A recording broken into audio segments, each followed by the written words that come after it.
Most people assume the Bible has a lot to say about how messed up humans are, and that's true. It's also true that the Bible's vocabulary about this topic sounds odd to modern people, using words like sin, iniquity, or transgression. And so the Bible's perspective on the human condition is often ignored or treated as ancient and backwards. This is really unfortunate, because through these words, the biblical authors are offering us a deeply profound diagnosis of human nature. Sin refers to moral failure, and transgression describes how we break trust with others. And iniquity? No one even uses that word anymore. So what's it all about?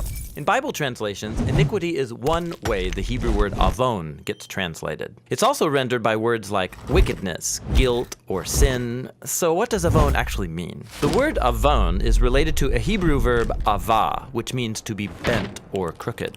The poet of Psalm 36 says his back is avad, that is, bent over in pain. Or in Lamentations chapter 3, a road that isn't straight is one that avaz, that is, it's twisty and crooked. Now, this image of being crooked offered biblical poets a powerful metaphor to talk about people's behavior. Like Jeremiah, who said that Israel had avad their way by violating their covenant with God and giving allegiance to idols. Or in the book of Job, a person who morally fails is someone who avaz what is right. In both cases, something that's supposed to be level or even, your choices or your conscience, has been bent out of shape, distorted. In the Bible, avon refers to all kinds of crooked behavior. 10 Commandments kind of stuff. Lying, murder, adultery. In Isaiah chapter 59, avon describes the corruption among Israel's leaders who were ignoring the injustice done to the poor. The prophet cleverly adapts the metaphor, saying, "We have so much avon, that is crookedness, that uprightness can't even enter our city."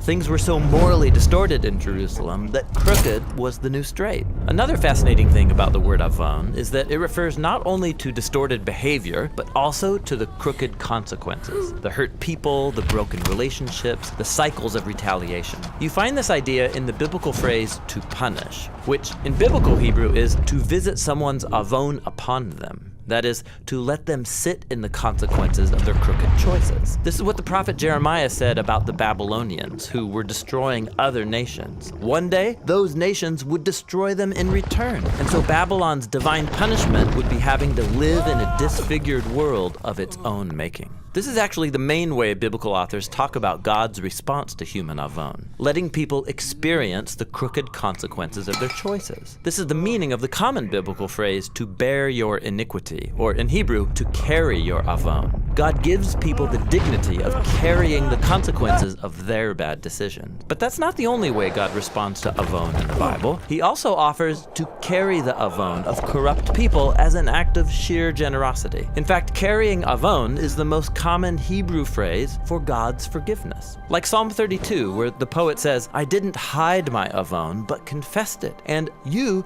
carried the avon of my sin." This is actually shocking if you stop and think about it. God forgives people by taking responsibility for their avon. This idea reaches its high point in the book of Isaiah, where God appoints a figure called the servant. He will embody God's forgiving love by carrying the avon of many and allowing it to crush him.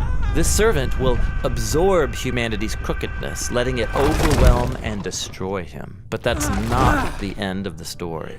The servant will emerge out the other side of death, alive and well, so he can offer his life to others. When you get to the New Testament, the apostles carry these ideas forward using the Greek word onomia, which has a similar meaning.